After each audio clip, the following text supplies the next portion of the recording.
Todo bebê, quando nasce, ele vem completamente dependente da sua mãe e do seu pai para tudo, para se alimentar, para se vestir, para se proteger, para se locomover. E na medida em que ele vai crescendo, vai aprendendo a fazer algumas coisas e a sua dependência vai diminuindo. Me lembro que os meus 2 filhos, quando estavam aprendendo a comer, e eles simplesmente puxaram da minha mão a colher para continuar comendo sozinhos. Quem é pai de adolescente, ou quem é pai de pré-adolescente, deve estar pensando, né, todas aquelas vontades de independência que eles já estão percebendo nos seus filhos. Isso vai só crescendo na medida que o tempo vai passando.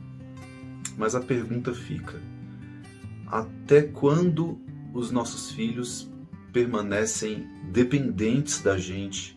Quando é que os nossos filhos realmente se tornam independentes para viver?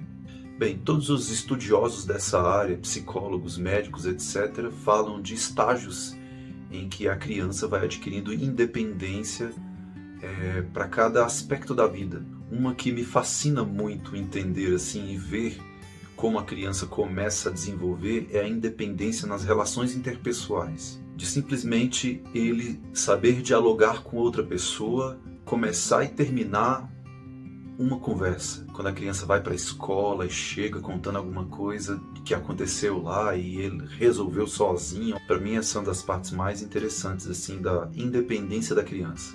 Então, antes de responder a pergunta de quando nossos filhos se tornam independentes da gente, tem uma coisa muito importante que a gente precisa entender. Cada independência que ele assume, ela é precedida de um amadurecimento que é monitorado, que é acompanhado pelos pais. E essa semana isso me preocupou aqui em casa, porque o nosso caçula, ele acaba sendo alvo de uma vontade de que as coisas amadureçam rápido e ele faça tudo logo. Como a gente já aprendeu algumas coisas com o mais velho, a gente espera que o mais novo aprenda mais rápido, passe logo pelas fases que precisa passar e que tudo seja mais prático com o mais novo. Na hora de aprender a andar, na hora de saber escovar os dentes, na hora de aprender a comer sozinho. E de fato, o Joãozinho, ele aprendeu as coisas muito rapidamente por ter o exemplo do irmão, também porque a gente tem muita vontade que aconteça algumas coisas logo. Mas existe uma coisa que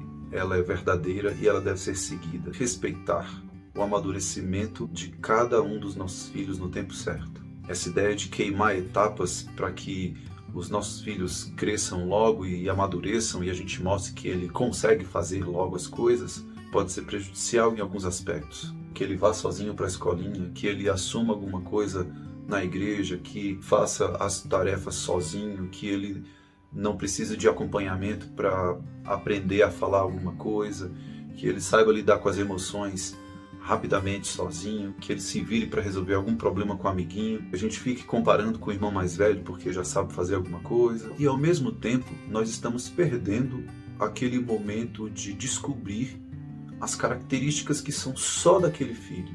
Só assim a gente descobre um universo dentro de um ser humano, né?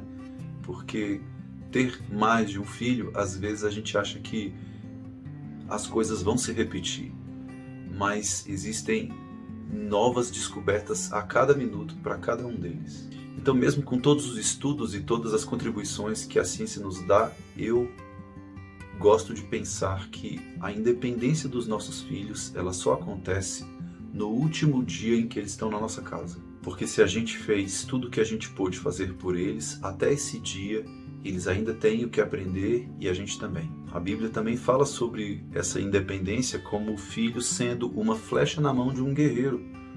E um guerreiro, quando lança uma flecha, ele lança para frente, né, simbolizando que os filhos, eles têm que ser mais do que a gente. A ideia é sempre essa, que eles sejam melhores do que a gente ainda, pelo que nós podemos contribuir. E ao mesmo tempo, o símbolo da flecha é que quando ela é lançada, ela vai sozinha para frente, independente. Eu peço muito a Deus que eu possa permitir para todos eles todas as etapas necessárias para que eles tenham uma independência em cada aspecto muito bem construída. Quero muito chegar lá na frente e olhar para trás e saber que fiz o máximo possível para que eles aproveitassem cada etapa e amadurecessem cada uma delas para ele ter uma boa independência quando chegar à fase adulta. Por isso, se nessa semana você estiver passando por essas dificuldades do desenvolvimento da criança e ter que acompanhar ali de forma cansativa alguns estágios da vida dele para que ele possa ter todas elas de uma forma bem completa, eu digo a você, não desista, porque quando ele crescer, ele vai ser muito grato por saber que você não ficou devendo nenhuma delas e sim você proporcionou, todas as ferramentas para a existência dele. Que Deus te abençoe, te dê forças e que você tenha uma feliz semana. Amém.